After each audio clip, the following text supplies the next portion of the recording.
Another week down, another batch of video game news for you. Welcome back to Update X, where I tell you what's been going on in the crazy world of video games every Monday morning on YouTube and podcast platforms like Apple Podcasts and Spotify. I'm your host, Brandon Reshitar, at The Only Resh on Twitter and basically everywhere else. Today is Update 5.2 for May 11th, 2020, which includes Nintendo's Fiscal Year 2021 plans, a remaster of the original Mass Effect trilogy, quick thoughts about the Inside Xbox event, EA being EA, and so much more. Let's get into it. We're going to start with Nintendo's Fiscal Year 2021 plans. I talked before about Nintendo being fairly quiet and not releasing much outside of Animal Crossing New Horizons and Pokemon Sword and Shield last year.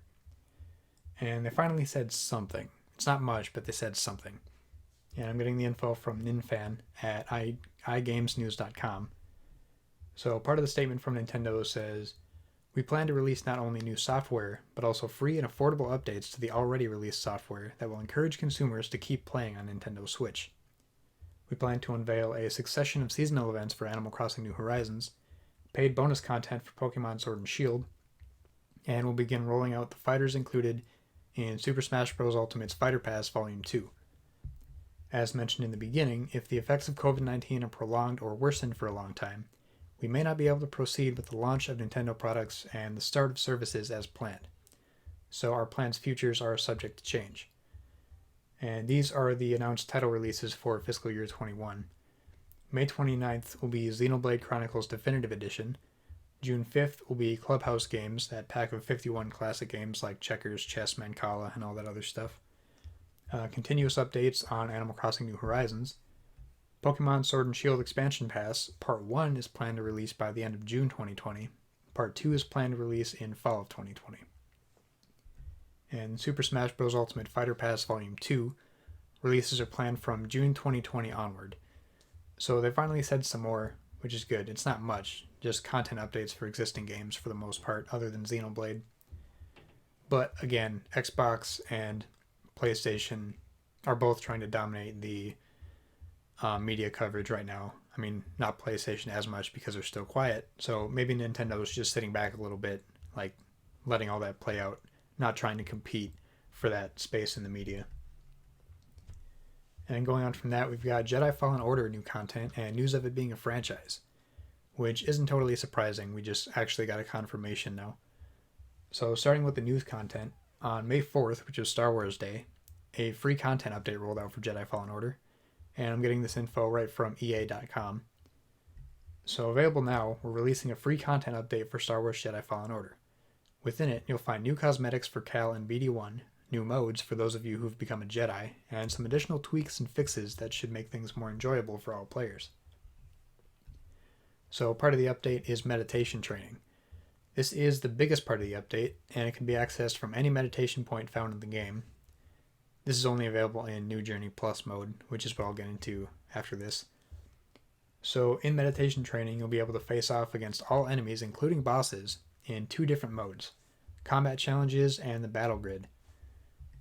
Combat challenges pit Cal against waves of enemies across multiple planetary backdrops from across the galaxy, including the Imperial Stronghold Fortress Inquisitorius. I didn't know that was what it was called. Each unique location will feature its own unique challenges too, allowing for tailor-made experiences that draw from each environment. Different challenges will have different numbers of waves, and each will have a 3-star completion rating. All these challenges have been designed for veteran players, so specifically for players to tackle when Cal is at his strongest and most experienced towards the end of the game. So be wary if you decide to take on challenges early in a playthrough. The abilities Cal knows at the time of entering his meditation will be the ones you take into a challenge. There are 12 challenges total, and again they each have 3 possible stars for performance. Regardless of how many stars you get per challenge, getting 12 stars total will get you 3 new BD1 appearances. You get 1 star for completing the challenge, 2 stars for completing the challenge without healing, and 3 stars for completing the challenge without taking damage. The second mode in meditation training is the battle grid. The battle grid is a sandbox for players to create their own encounters. In it, players will be able to select a location, the size of the encounter, tinker with difficulty modifiers, and set the overall combat difficulty to one of the 4 difficulty levels. You'll be able to save your grid creations to play later. And I don't remember where I read this, but I think you can save your battle grid creations and other people can play them. I think. I'm not, don't quote me on that one. I just think I saw it somewhere. This mode will also feature unique enemies Cal saw during the dark visions of his past and future. His fallen master, Jero Tapal, as well as the dark side version of himself, Inquisitor Cal Kestis. Also, a New Game Plus mode is added, which is called New Journey Plus in this update. So this has been highly requested since the game released. The EA website says, quote, "The core experience of Star Wars Jedi Fallen Order revolves around Cal's growth and learning and relearning his abilities as he restores his connection to the Force and overcomes his traumas. For this mode, we think we found a good balance between what to carry over while still allowing Cal to discover abilities on his journey." So after you beat the game once, you can start from the beginning with the New Journey Plus mode, which then gains you access to the meditation training, so you can't do it on your first playthrough. And you will keep all collectibles from the previous playthrough, lightsaber parts, kyber crystal colors, and other aesthetic items, while abilities will have to be relearned. Any chests you've opened in your previous playthrough will stay empty, meaning you won't need to check every chest or open empty ones by accident. Any chests you haven't opened will remain in place for you and your best droid buddy to find. Additionally, New Journey Plus will unlock the Inquisitor uniform for Cal, as seen during a vision he has during the story. Naturally, you'll need a lightsaber to match, so we're also adding the iconic red kyber crystal, along with 2 new lightsaber sets, Protection and Defense 1 and 2. What's especially exciting about these new hilts is that we've once again worked with our friends at Lucasfilm and Disney to make sure they match the ones you'd find in Batuu at Star Wars Galaxy's Edge, at Walt Disney World Resort and Disneyland Resort. All of these are exclusive to New Journey Plus and cannot be used during a fresh playthrough of the game. Some accessibility options were added too, which was a nice touch, which, again, I think these should have been added a long time ago, but better late than never.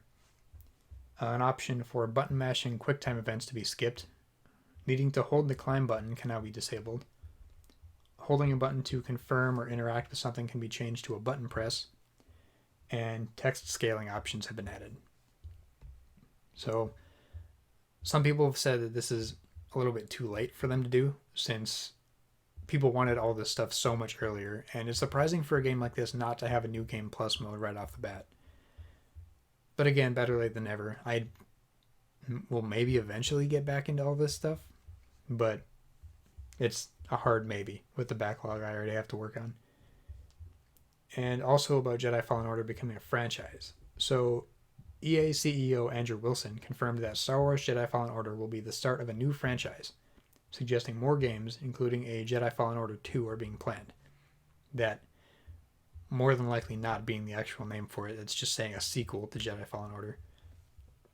And we all kind of figured it was going to be a new franchise. We didn't figure this was going to be a one-off, but this is just the confirmation because we've never gotten one up to this point.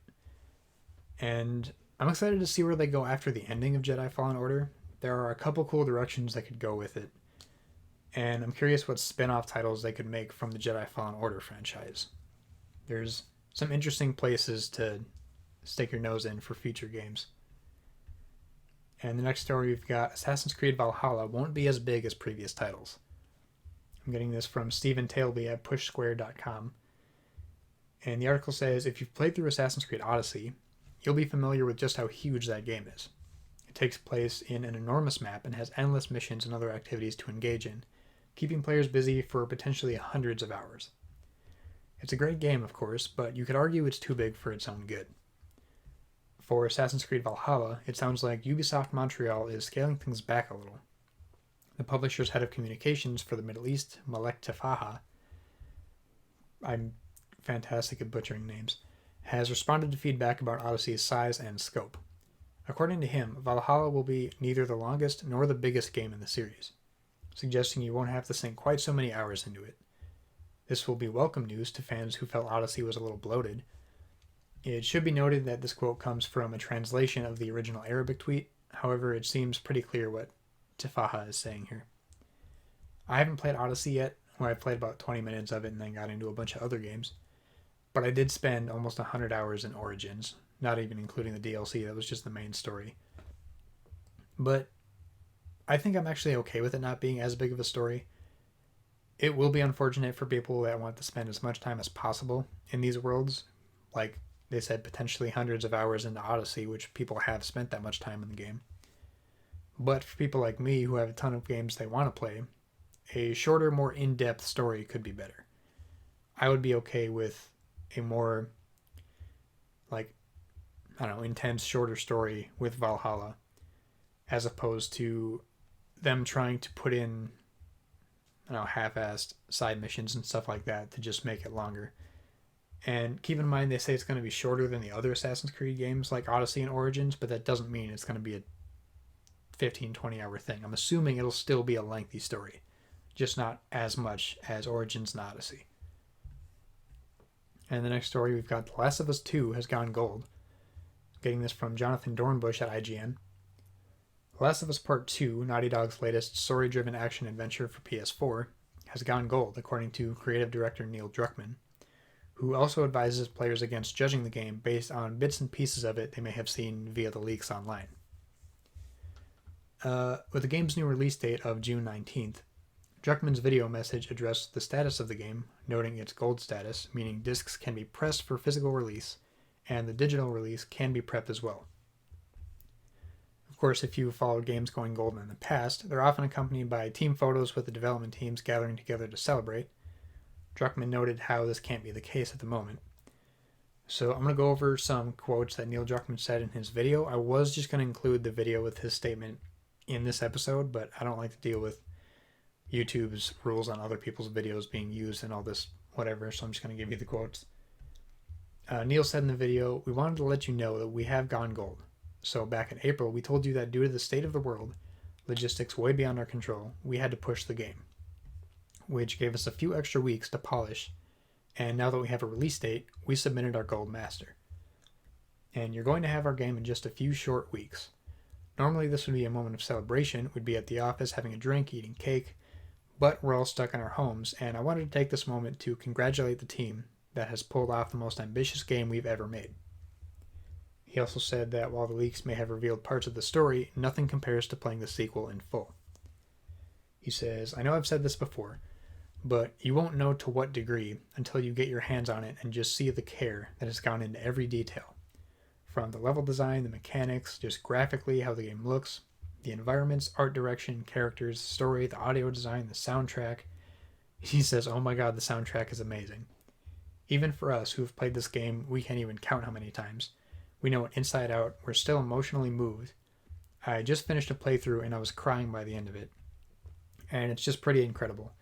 And I'm extremely proud of it. The team is extremely proud of it, and we can't wait to hear what you guys think. On behalf of Naughty Dog, thank you to you guys. You've been very patient waiting for this game for years with us, and you're just a few weeks away from getting it. A lot of you have sent us sweet and encouraging messages along that time, and have been really helpful.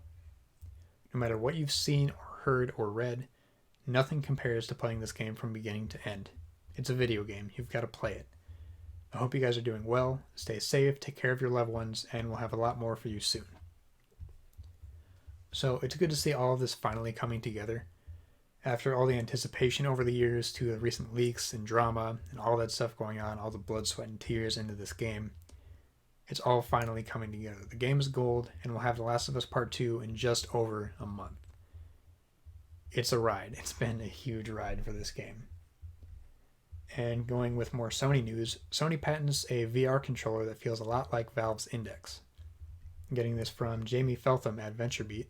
The article says, "A recently published patent from Sony Interactive Entertainment suggests that the company is working on a new VR motion controller, similar to those for the Valve Index. Could this be a new PS VR 2 controller? The patent for a controller device outlines an input mechanism for a home-use game machine that detects movements of a user's hand. Not only that, but the kit features a plurality of sensor units that detect the fingers of the user. These can detect the proximity or contact of a finger and outputs a finger detection signal indicating the state of proximity or contact of the finger." A lot of technical words here, because it's the patent. In the image above, sorry for podcast listeners, you can see a design not too dissimilar to the current VR controllers. The user fits their hand into a strap and wraps their fingers around the back of the device to grip. The sensor units mentioned above are placed where the fingers would rest, just like the sensors on the index controllers for those embedded in an Oculus Touch controller. When the fingers are wrapped around the sensor, the controllers can relay that information to a given VR game and reflect the user's in-game hands as making a fist or grabbing an object. When the sensors can't find a finger, they'll assume it's extended outwards and reflect that in-app. Again, this has been a feature in PC VR setups for a few years now, but no such feature exists in the PlayStation Move motion controllers for the original PSVR. Given the timing of that patent's publication, this could indicate that Sony is looking to implement this type of finger tracking into new motion controllers for its rumored PSVR 2 headset, thought to be launching for the upcoming PS5 console. Meanwhile, on the front of the device, we can see what looks like 4 face buttons, with what could be either a 5th larger button in the middle or possibly an analog stick, a feature that's sorely missing in the current Move controllers for PSVR. However, it doesn't sound as if Sony has settled on a definitive means of tracking fingers, at least according to the patent. At one point, the text says the sensor units could be configured by either an electrostatic sensor or an infrared sensor, as examples. All that said, this is of course just a patent, and in no way any indication of the final design for a potential new motion controller for a potential PSVR 2. A lot of potential statements there.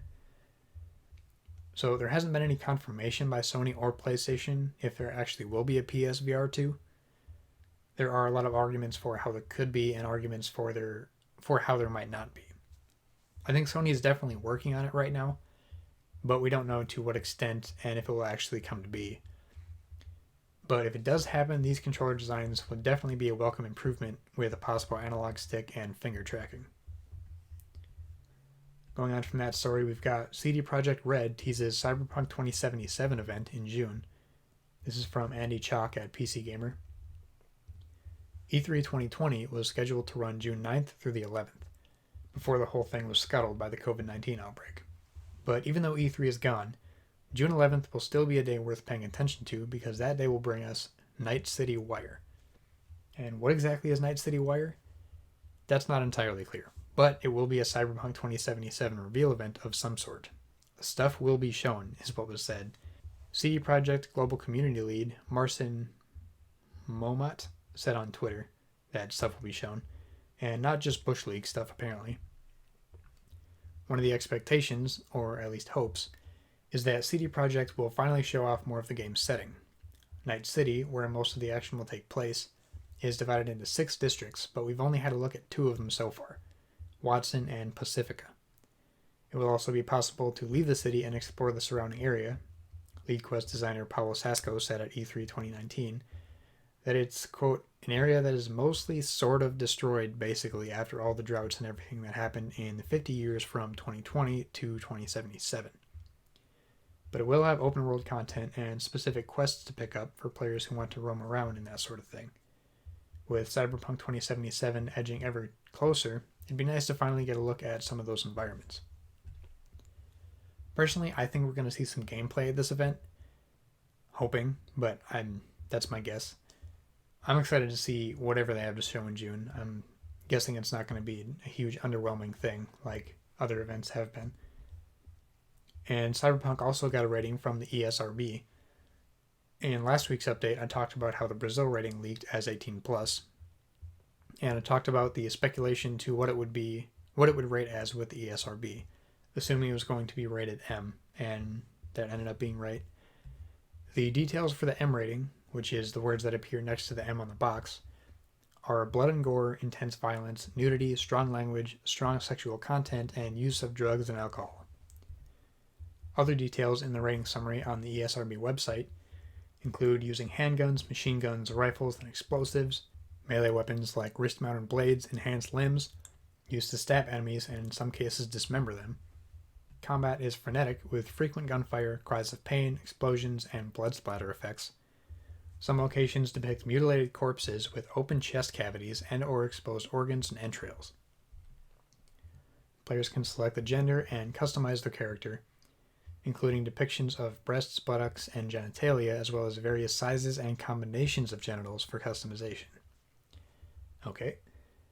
Players have the option to engage in sexual activities with other main characters or prostitutes, with all the partially nude sights and the sounds that go along with it. The game contains frequent depictions and references to fictional drugs. Some sequences allow the player to drink alcoholic beverages repeatedly until the screen distorts. The player's character can also drive cars while drunk. So, as Paulo Sasco said in his tweet from last week, we don't fuck around. And they don't. And going on to the next story, Mortal Kombat 11 is getting a story DLC and 3 new playable characters, including RoboCop. This is from Wesley Yin Poole at Eurogamer. Yes, RoboCop from the movies, complete with Peter Weller's voice and likeness, which is the original actor from the movie. In a preview call with Eurogamer this week, Mortal Kombat co-creator Ed Boon called RoboCop's addition to the game kind of like the bookend to the Terminator with the 80s action movie stars. First up, the story expansion. It's called Aftermath, and it's due out May 26th, digitally for all versions of the game, including Nintendo Switch and Stadia. Aftermath picks up right after the end of Mortal Kombat 11. The expansion adds 3 new playable characters, the Wind God Fujin, Shiva, and RoboCop. Fujin, first playable back in Mortal Kombat 4, works alongside his brother Raiden to protect Earthrealm. He uses his sword and his crossbow in combat and uses the powers of wind to control his sword, himself, and even his opponent. Shiva is the 4-armed half-human, half-dragon queen of the Shokan, who made her series debut in Mortal Kombat 3. She is described as a master brawler with grapples to cover all situations, a low grapple, an overhead grapple, and an anti-air grapple. She also has an unblockable teleport stomp. The big surprise is the addition of RoboCop, who makes his series debut.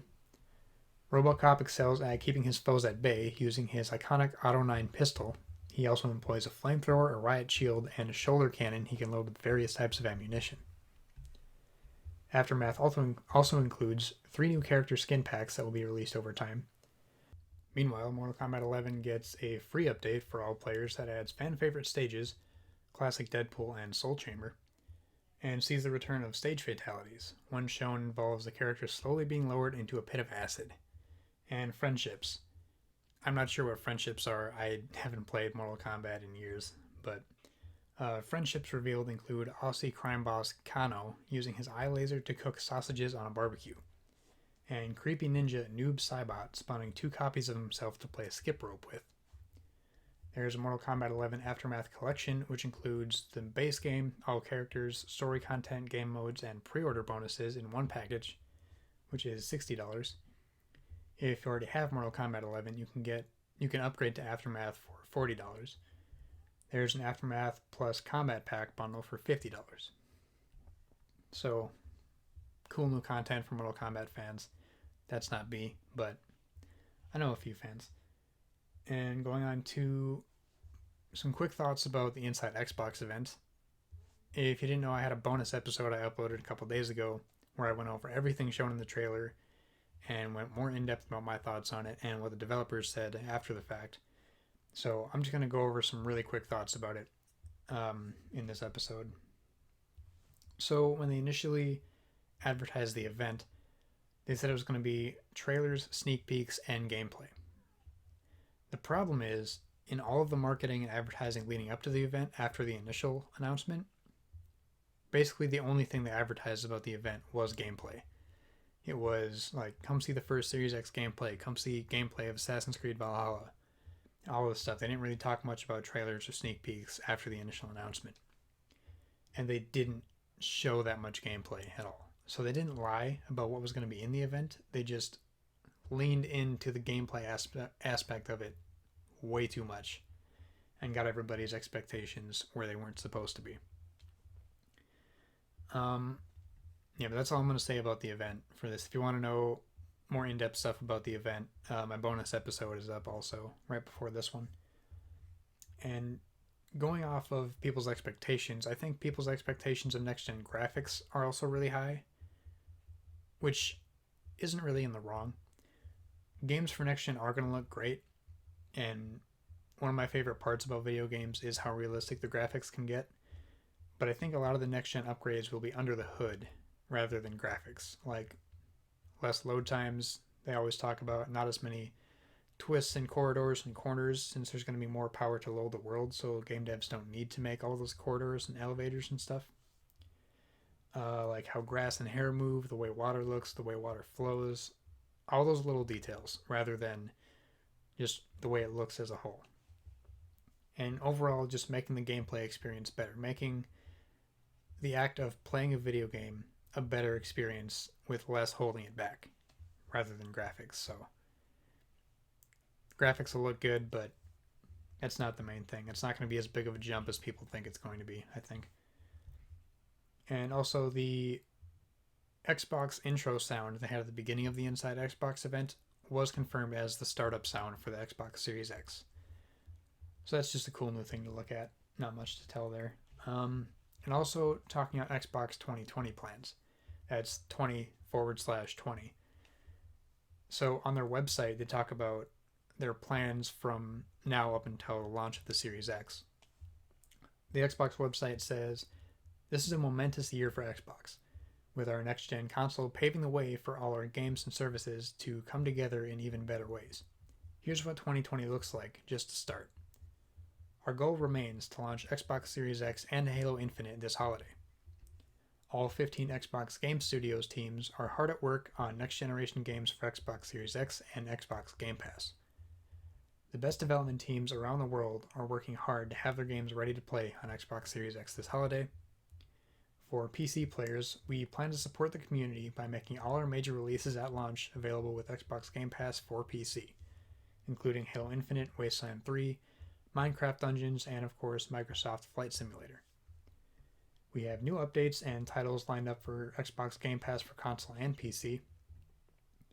We are expanding Project xCloud into new countries and on new devices, and later this year Project xCloud and Xbox Game Pass will come together, enabling you and your friends to play together in more ways." I don't know if that statement means xCloud is going to be included in Game Pass when it's fully released, or what that really means. That's what it sounded like, but I don't want to get my hopes up for that either. So if Project xCloud becomes a paid service, if it's free for Xbox Game Pass holders, I'm not sure. That'd be really cool because I'd love to try it, and I didn't get in on the iOS xCloud beta, unfortunately, but hopefully I'll be able to try it out soon. And the website continues, starting with the May 7th episode of Inside Xbox, we will be showcasing what happens next in the world of Xbox every month, which is why we're calling it Xbox 20/20. These monthly moments will take place throughout the rest of the year and will be a way for us to engage, connect, and celebrate with you about what's in store for the next generation of gaming, including what's next for Xbox Series X, Xbox Game Studios, Xbox Game Pass, and Project xCloud. Every month will bring something different. Stay tuned to Xbox Wire for more details. They said in July, we will dedicate time to focus on the incredible games coming from Xbox Game Studios, meaning Halo Infinite, Hellblade 2, things like that. A number of our studio teams are looking forward to sharing first looks at new gameplay, insights from development teams being optimized for Xbox Series X, and brand new game announcements. I'm hoping that this time when they say gameplay, they mean actual gameplay. That's going to be a lot. That's 2 months from now, so I would assume there will definitely be actual gameplay ready to be shown. But going off of Inside Xbox that happened earlier this last week, don't get your hopes up too high. I'm thinking June will be more of more Series X info, like maybe a price, possible release date, because Xbox didn't say anything about their plans for June. They said the May plans, which was the Inside Xbox event, and July plans, which is going to be first party news. Nothing said about June, so I'm thinking more Series X info, but we'll see. Getting info every month leading up to the launch of the Series X is awesome. Microsoft has been so good about communicating, giving updates to the community on a very regular basis. It's a really good way to do it, keeping everyone informed. Which points me to Sony again. Say something. Say something. Like, at least give us a general idea for some kind of event you're going to have. Do something. Granted, last week in the episode I talked about a possible June 5th, whatever day I said, early June. But We'll see if an early June thing happens with PlayStation. Other than that, they haven't said a single thing since the Mark Cerny presentation, pretty much. So we'll see what happens. And going on to the next story, EA will release a Mass Effect trilogy remaster in its current financial year, ending March 31st, 2021. So this is from Andy Robinson at Video Games Chronicle. And that statement's according to VentureBeat, which says the remaster is the game listed as EA HD title in the publisher's newly updated release schedule. The BioWare RPG trilogy released on Xbox 360, PlayStation 3, and PC between 2007 and 2012. The fourth Mass Effect game, 2017's Andromeda, received the most divisive reviews of the series, which could have reduced excitement around the franchise. That could be why they waited this long to do anything with a remaster of the original trilogy, because they were trying to get further away from the sour taste in people's mouth from Andromeda. Personally, unpopular opinion, I liked Andromeda. Yes, it ended up having weird facial animations and stuff like that, but it wasn't a horrible game. I enjoyed what I played of it, minus whatever little glitches it had. It was a fun game. I never finished it though. I got 40 hours in, circuit blew in my house, that save file got corrupted, and I didn't want to put in that 40 hours again to get back to where I left off. But anyway, an entirely new Mass Effect game is reportedly in the very early stages of development at BioWare Edmonton, according to a November 2019 Kotaku report. The game is reportedly being directed by Mike Gamble, who has worked at BioWare for a decade, serving as development manager on Mass Effect 2 and in producer roles on Mass Effect 3 and Andromeda. Gamble also served as a lead producer on 2019's Anthem, a title which is in line for a major overhaul as BioWare looks to turn around the fortunes of its first new intellectual property in over a decade. Another unpopular opinion, I enjoyed Anthem like I enjoyed Andromeda. Not as much because after playing through the initial story of Anthem, there's not much there. It was their first Destiny style game, so they obviously didn't know the right way to do a lot of things. The framework is there for a great game. It looks good, flying around is fun, the world is huge. They just got to tweak a lot of things, but we'll see how that overall looks, but that's a whole other story I'm not going to get into. Another project in development at BioWare, Dragon Age 4, isn't expected to be released before April 2022, according to EA. So from all this info, we'll get the original Mass Effect trilogy remaster before April next year. And that'll be a great hype cycle and a ton of Mass Effect content for all the new players to enjoy, leading up to the next reported Mass Effect title, which I don't think we'll see anytime soon. And another quick thing about EA, how I said EA being EA at the beginning of this. I talked about it more in the bonus episode about Inside Xbox because that's when this happened, but when they talked about Madden 21, they were talking about upgrading to the next-gen version of it, like Xbox does with Smart Delivery. But what I'm about to say EA is doing for Madden is not a part of Smart Delivery. It's not associated with Smart Delivery. It's EA's own upgrade plan for Madden 21. So they say you can get if you buy Madden 21 for Xbox One, you can get Madden 21's Xbox Series X version for free, but you have to purchase Madden 21 before December 31st, 2020, and you have to upgrade to the next-gen version before March 31st, 2021. So if you're not planning on upgrading to the Series X before April next year, you are not going to get the free upgrade for Madden 21. I don't see why, I say I don't see why EA would do this, but EA does things like this normally, so it's not too surprising, but you just want to see them start making better moves, like Smart Delivery, where it's like, you don't need a dumb time frame where you have to do this and you have to do this. You just get the next gen version for free. But EA is EA, and that's what they do. So, but again, this is not indicative of Smart Delivery for Xbox having any kind of timed upgrade plans like that. Smart Delivery is just you buy the game once, you get whatever upgraded version of it for free if it supports Smart Delivery, which Xbox has said every publisher is welcome to take advantage of Smart Delivery. And that's it for the news this week. Getting on to gaming deals. There's a bunch of Xbox One X bundles are still $300. until May 24th, including the Gears 5 Limited Edition bundle and the NBA 2K20 Special Edition bundle. And I'm going to start posting the weekly deals on Twitter at the Update X Show Twitter page, because the weekly deals are always announced after I record each episode, and by the time the next episode rolls around, the deals are already over for that week. So it's hard for me to get that in the episode. So if you want to follow Update X Show on Twitter, I will try to post more deals as I see them there. PlayStation has a hidden gem sale up to 75% off hidden gems like Little Nightmares Complete Edition, Control, Yakuza 5 Remastered, Destiny 2 Shadowkeep, Journey to the Savage Planet, and a ton more. That deal ends May 20th. And for Switch, you can still get Deadly Premonition Origins for half price through May 17th. And Nintendo's got some more deals on random games, as always, on Switch.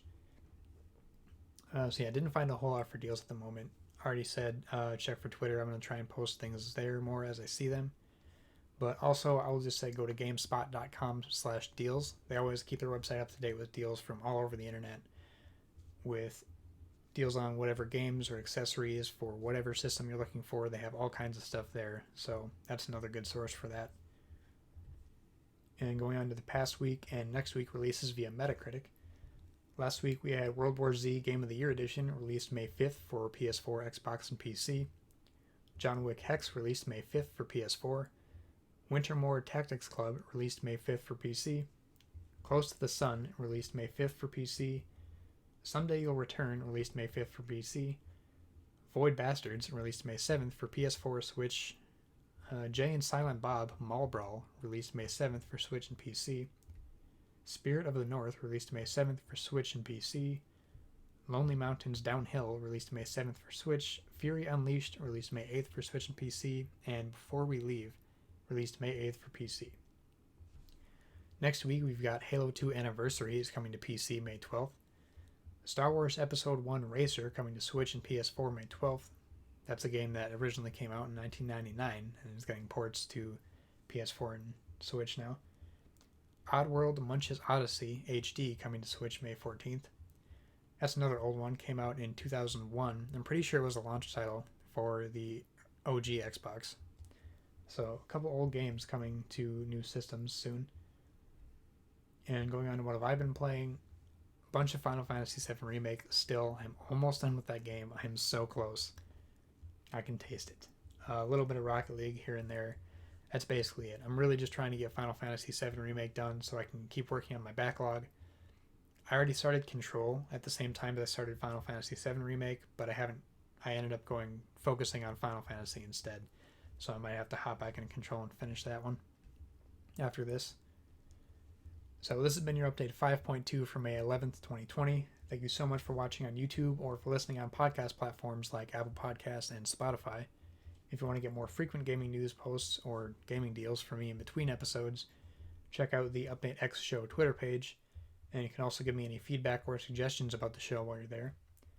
Outside of game news, I post gaming clips for fun on TikTok at TheOnlyResh if you want to check that out, and my personal Twitter page is also at TheOnlyResh, where I post non-strictly news-related stuff.